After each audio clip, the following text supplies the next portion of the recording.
Welcome to the People Behind Property podcast, the show where we sit down with the people shaping the property industry, not just through results, but through the way they operate, lead, and show up every day. Today's conversation is about integrity, consistency, and performance, and how those qualities still matter deep in real estate, especially in the fast-moving, high-pressure environment. My guest today is someone who embodies those values.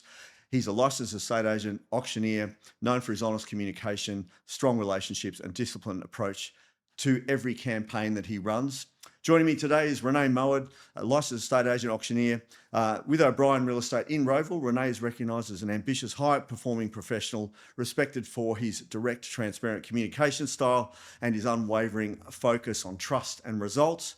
He's deeply passionate about auctions, highly skilled in connecting with people, and committed to building not just successful campaigns, but long-lasting relationships. Rene, welcome to the podcast, mate.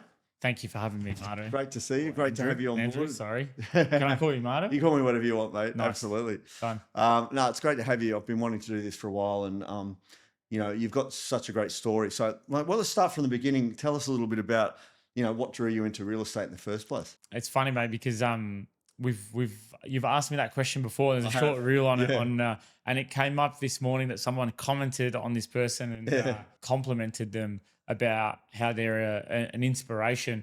And this man's come a long way. So many may or may not know. I've got a friend. His name is Zia.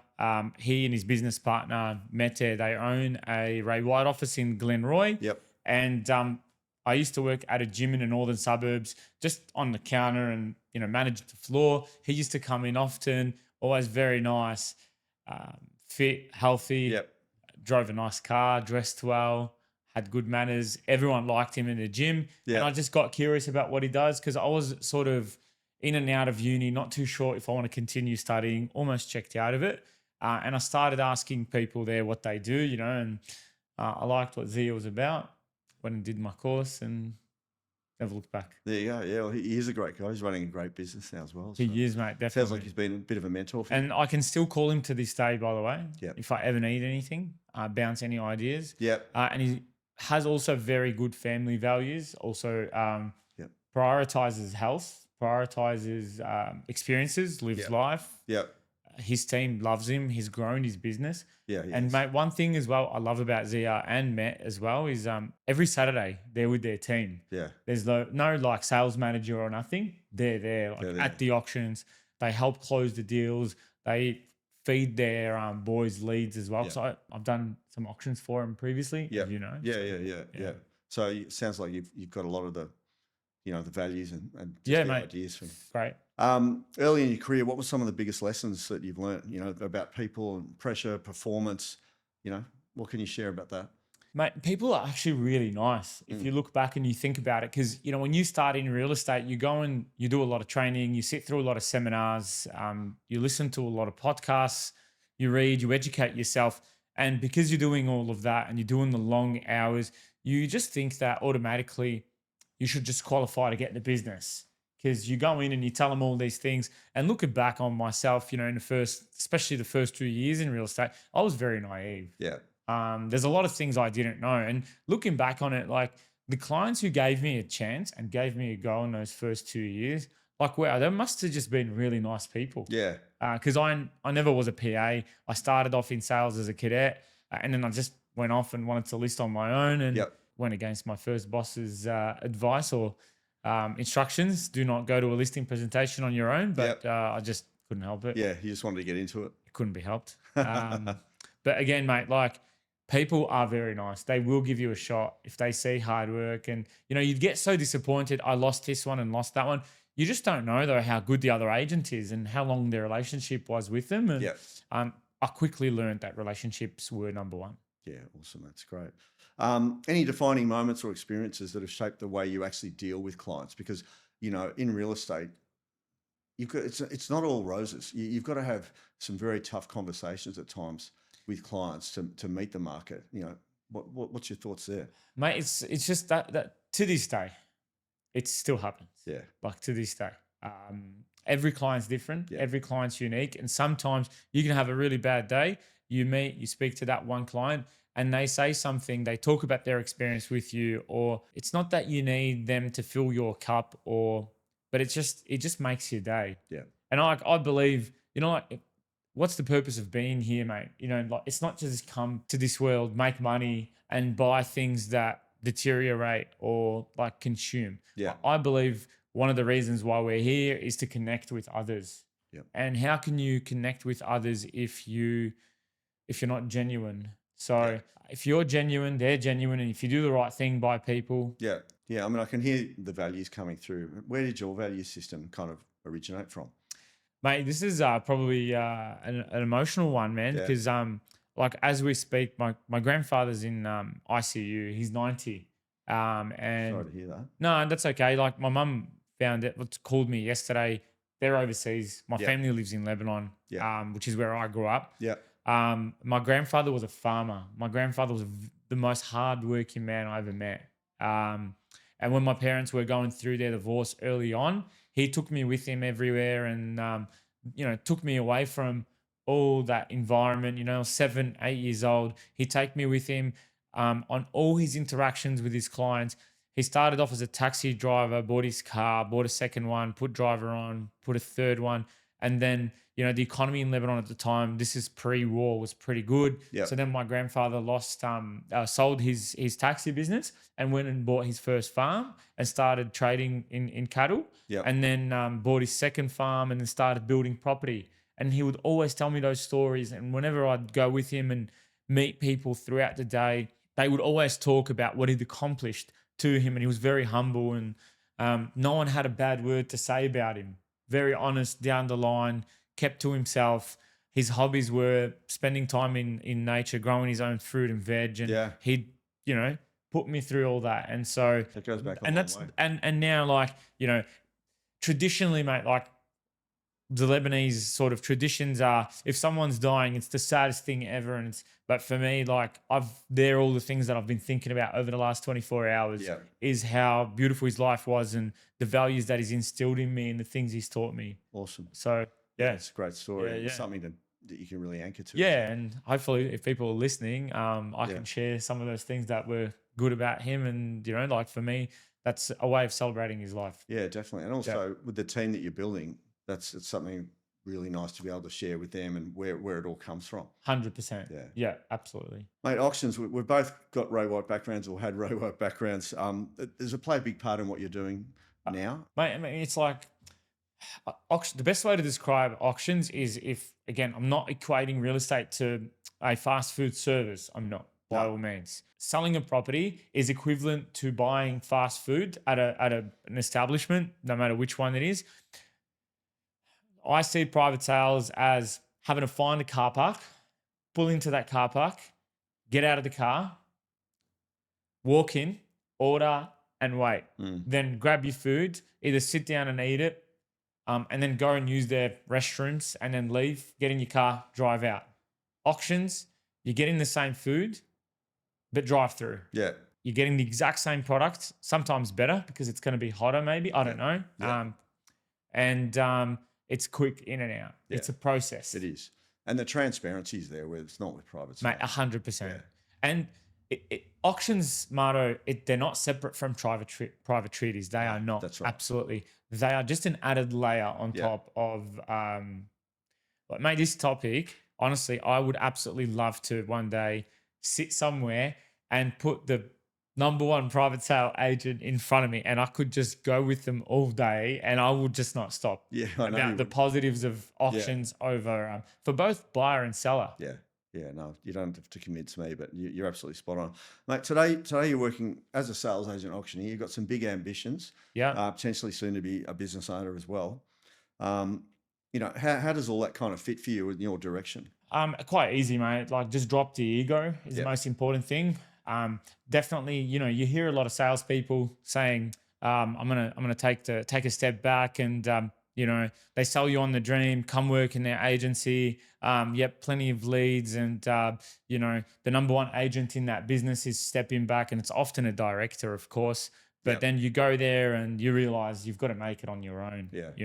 Your salespeople are going to be carrying resentment towards you. And the hope starts to die eventually, and they just become I don't want to say lazy, but I've said it now. Yeah, yeah. But complacent. Yeah, yeah. They become complacent, and then you are the excuse that they create. But in the excuse, yeah, you can look at yourself and you're the common denominator.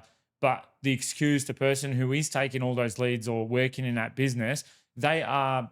It takes two to tango. They're actually contributing to that excuse, whether they are doing it directly or indirectly. And so I think like the hardest thing is if I am to transition and be a successful business owner is to build those around me and Yeah. through my relationships enrich their experience as real estate agents Yeah. and put them in the spotlight and emphasize that through my relationships is how we receive the business, Yeah. not through having my profile out there anymore. Yeah. It's through the relationship. And through that relationship, we're able to price it well, put you on it, get really good vendor paid advertising and really great commission. And now you can go and use that result, use that listing to build good buyer relationships, Yeah. as well as good potential seller relationships, and then create that and build those around me. Yeah. It's definitely time to step back, and I've had my fun. I know deep down, mate, if I just kept going in sales, I could have absolutely there was just no limit. Like No, I I'm know. just that kind of person, mate. Like Yeah. there's just no limit. Yeah. I could just work. I could work 24 hours, honestly, because I love what I do.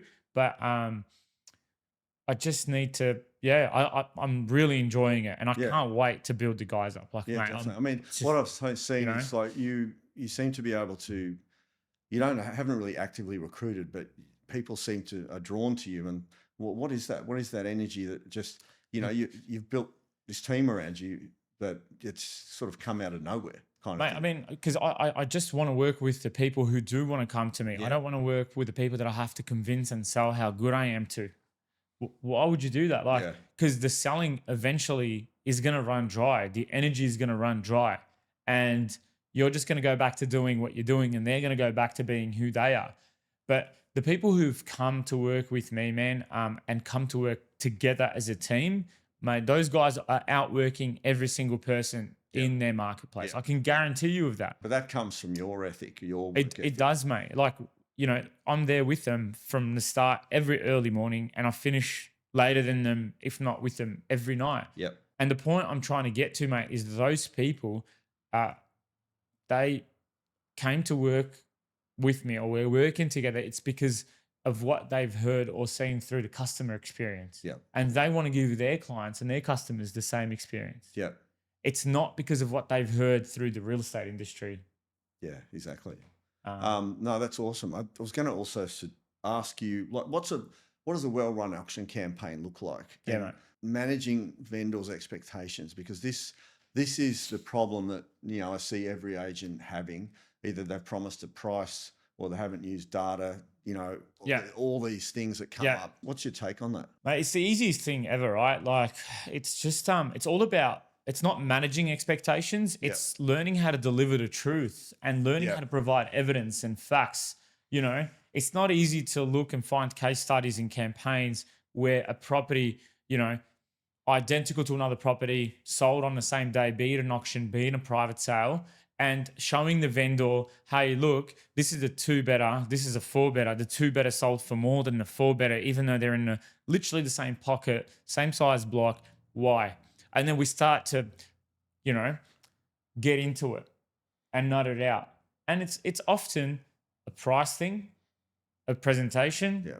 marketing, method of sale, Do you sometimes promise the a agent. price, or do you just use data? Absolutely not. Yeah. I go back to showing, like, I could come here and sit here and promise you price. Like, this homeowner who I sold their 2-bedroom home for close to 900, Yeah. sold for $27,000 more than a 4-bedroom around the corner that we know is worth at least $100,000 more. Yeah. Is that us? No.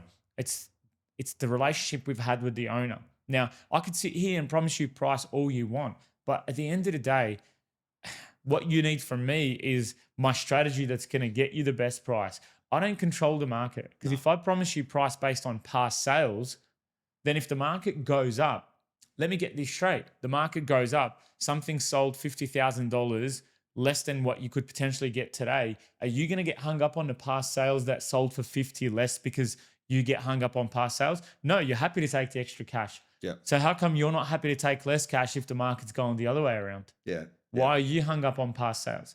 And I always turn vendors to looking onto what's currently on the market. Because, mate, reality is, and this just doesn't change. The market's changing all the time. That's the only constant. Yeah. If the market's changing all the time, then the only market we should care about is the present day market where the buyers live today. And I talk to vendors about this. So let's look and see what's on the market. Where are they priced? Yeah. Now, I don't want to underquote your property because that's a gamble, which is what other agents do. They tell you this was priced here. That's why it got to that amount. We should do the same for you. Or they promise that they will get them their price, even though it's a false expectation on price. Start there and work it down. Again, they failed the vendor. And I show vendors of examples of where that's happened. Yeah. Okay, so what do you suggest we do? Well, what I suggest we do is let's look at what's currently on the market. Where are they priced? If we position your property around your current price, how do you think it's going to perform? Yeah. Well, it's not going to go very well because we're going to be higher than everyone else and we don't want to lose traffic and have to drop our price. And mate, I tell them, like, you will then need to drop your price. I speak to my vendors extremely honestly and down the line. Before the campaign launches, I tell them, guys, I think you're priced well based on all the data we have. It's great. But there are key performance indicators in your campaign where if they're not tracking in line with where we need them to be for a successful outcome, I will talk to you about your price. Do I have your permission? Yes, you do. Yeah. You could still say no, but I'm still going to bring it up. And you could say no again next week, the next day. I'm still going to bring it up. Yeah. Is that okay? As long as there's mutual respect. That's it. And asking permission well in advance is part of that. That's good. Mate, that's it. Let's talk about buyers for a second because, you know, there's a lot of media out there and buyers aren't getting a fair go and all that sort of stuff. How do you create, I guess, clarity for them or give them some confidence if they're coming to your auction? Mate, we tell them about the number of potential buyers that are interested. We give them the education around exactly how many times a buyer's come through the property for a second time. We tell them about the buyers that are conditional, that may or may not be available to bid on the day. So that they're aware that, yes, we've got 3 registered bidders. That number could go up to 5, but that could also drop down to 1. And then you give them examples on where that's happened. The best education is also to provide them with, to ask them about their experience in a private treaty situation where they missed out and could have paid more than that.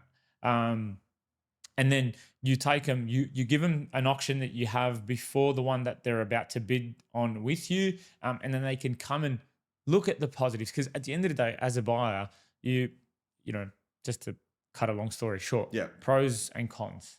What are the pros of an auction? Transparency, same level playing field. Like everyone's competing under the same terms. You can see who the other buyer is there. Like, would you rather lose at auction through transparency, or would you rather lose by $500 at a private sale not knowing? Like, in a private sale scenario, and I'm very open about this. I speak about this to vendors, buyers, etc. What if, mate, like the agent wanted to help another buyer buy the property, give him more information than the potential other buyer that could pay more because they have a house to sell or they've had a long-term relationship with them? You can control that as a private treaty, as an agent, but you can't control it at an auction. Why? Because at an auction, the best man wins. That's right. But the transparency's there, isn't it? That's right. And then you start, you can't just spray buyers and speak at them. But I have seen you walk across across the auction floor and talk to a buyer personally during an auction. So that's good communication as well. Mate, talking about team and where you're taking this, potential business ownership, you are focused on growing a team. What qualities do you look for in people? And I know the guys you've got around you, and they're probably more like your brothers than anything else. But what qualities do you look for? I mean, I would have thought trust is probably right up there. Mate, trust, but most importantly, someone willing to do it. Like good attitude, you know, and know it all, mate. Like they're not moldable. Like they don't want to learn. If someone knows everything, I remember reading this. I can't remember in which book, but if you're a knower, you're not a learner, because a human being can't do 2 verbs at the same time. You can't run and walk together, right? You also can't, knowing is a verb and learning is a verb. You can't do knowing and learning at the same time. That is the biggest challenge. And people who listen, like listen, Yeah. be willing to put in the hours. Like, this is a career. If you want a 9 to 5 job, no, I'm not interested. No. I'm just not. It's Well, not going to work. I'm lying to you. Yeah. You're gonna fail. And that's about maintaining your standards or your high standards and still being, I guess, supportive of team culture. Yeah. Yeah. The team culture is like, mate, it's just open, transparent. Everyone sort of maintaining respect without needing a respect officer, aka Yeah. HR. Or, Yeah. Yeah. No, I think you've got that sorted. It is a competitive industry. How do you personally stay grounded and disciplined? I know how disciplined you are, but how do you manage that for yourself without and keeping some balance in there as well? You've got Zeus, you got all sorts of other things, a partner, all this stuff going on. How do you balance it all? It's mate, that's a challenge. I probably could never answer that question. I think like people have a misconception of balance. Like they think I need to have work-life balance today in my 20s, in my 30s. Yeah. I think you've got to look at your life as a whole. And I can't speak because I'm in my 30s now. I can't speak for my 40s, 50s, and 60s. But if you look at, let's say the average life expectancy is 80, there's 20 years of your life where that part of your entire life has to be very hard work. Yeah. Right? Down the track, different story. Yeah. But if you're trying to do work-life balance every day between now until you're 80, well, guess what? As part of that balance till you're 80, there's going to be work. Yeah. Because you've wanted to balance it for the rest of your life. Yeah. Good luck to you. Yeah. Yeah. Like I'd rather work 15 hours every single day today, build something amazing, and mate, like, Balance it and then later. balance when I'm in my Change the 40s and balance. 50s and Yeah. spend more time. Yeah. Balance is a kind of moving thing. Yes. Yeah. Yeah. But I'm the wrong person to ask. Sorry. I know. Look, but you are in the, and I think, Brian White talks about the go-go of real estate, and obviously with pending businessship ownership in your future, that's probably where the energy is coming from at the moment. Yeah, mate. Of course, like very driven. I'm building something for myself. Yeah. And hopefully, like for those that are part of it as well, so they can reap the rewards, mate. Yeah. Like Yeah. I couldn't have it like that. Someone in my team is not making money. Yeah. Like or can't Yeah. pay their bills. Like no, they need to I Yeah. want their belief system and I want their beliefs around money and earning and what they deserve to be very high. Of course. Because the higher it is for them, the Yeah. better it is for and me. You do have that genuine care for them. I know that. 100%. And Yeah. you're not asking them to do anything you wouldn't do yourself. Mate, So- like we have a lot of fun too. Yeah. Like I know. I'll give you an example.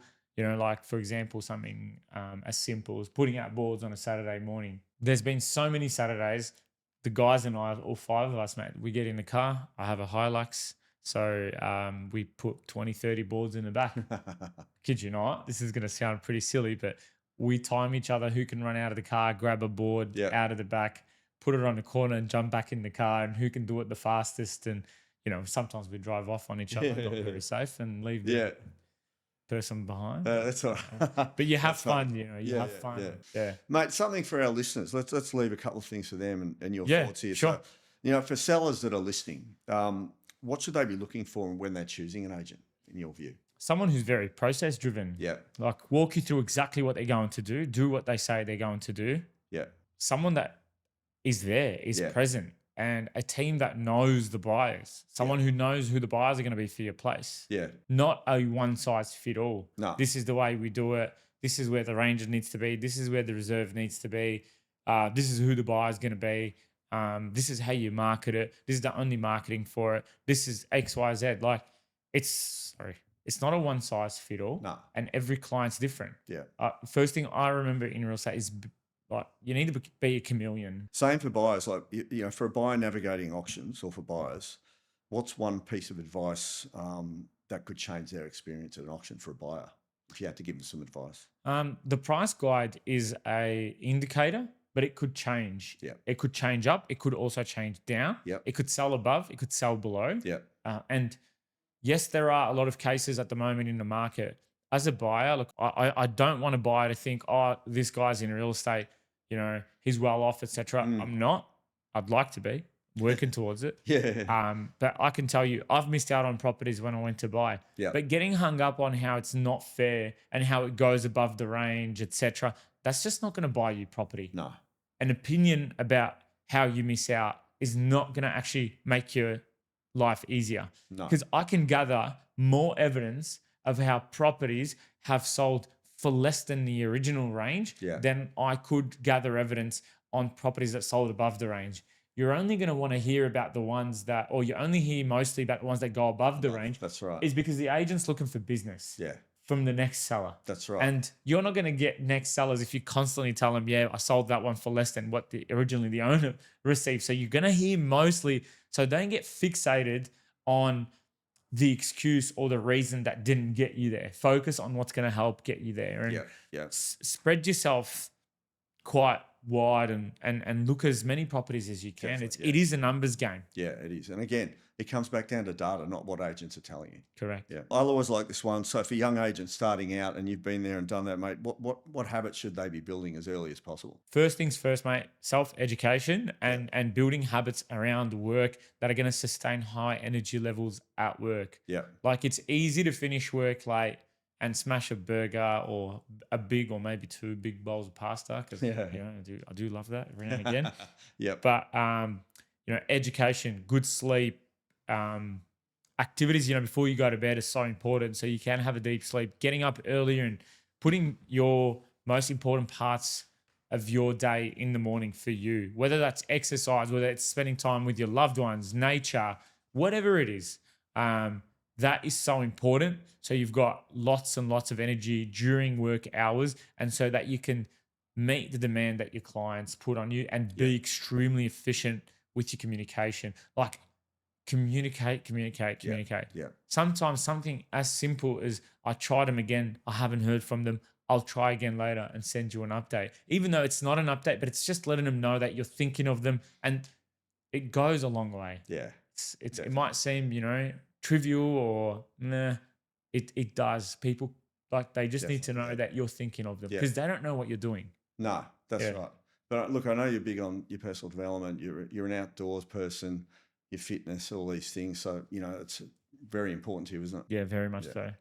Mate, final three questions here. Sure. What does success look like for you at this stage of your career? I know we've touched on it, but what, next 3 to 5 years? For everyone I'm working with within my office, to have the belief that they just want to be the agent before the client needs an agent. Yeah. That is a massive one because that's something that was always written on my whiteboard. You're doing so much prospecting now, isn't it?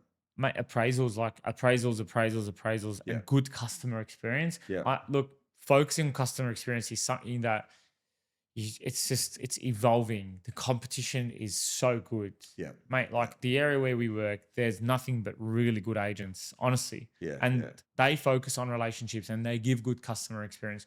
We just constantly have to evolve and get better at it constantly. Awesome, mate. Awesome. You spoke about your grandfather before. What's one non-negotiable value that guides you with every decision that you make, personal, professionally, whatever it might be? A value that guides me in all my decision making. Mate, you know what? Easy. If it's hard, it's right. Yeah. If it's really if it's going to feel impossible and hard, I'm there. Let's go. Final question. What's one piece of advice you would give someone who's building a career in real estate? What would that be? You just got to ask yourself the question about what's going to matter in 40, 50 years time, that you built a very successful career or that you went out and hung out with your friends and watched TV series and chilled out. Like what are you going to look back and regret most? Yeah. Because you can really build an amazing career in real estate, and the relationships and the life lessons, just be patient. And it's very rich coming from me, saying be patient. Yeah, but you've come a long way too. Still, you mate, learned from all your experiences. Nowhere near it. No, I just patience, mate. It's it makes you a better agent. It makes you a better negotiator. It makes you a better human. Just to wait a little bit and and practicing like awareness through whichever avenue or channel you do that by, but being aware of yourself, being more conscious how you do things, because ego can just come in and sure can. Yeah. It can make you and break you and the rest of it. Yeah, awesome, mate. Look, Rene, thanks for a great conversation. Thank you, Marto. But what really stood out is just obviously your integrity and discipline and consistency, how you're leading your team and achieving results, and what you've done in a short period of time with business ownership in your future has been truly amazing. Thanks again for joining us, and we look forward to talking to you again. And thanks for listening in on the People Behind Property podcast. We'll see you again. Thank you. Thank you, everyone. Thanks, Marta. Thank you. Appreciate it. Thanks, Rene.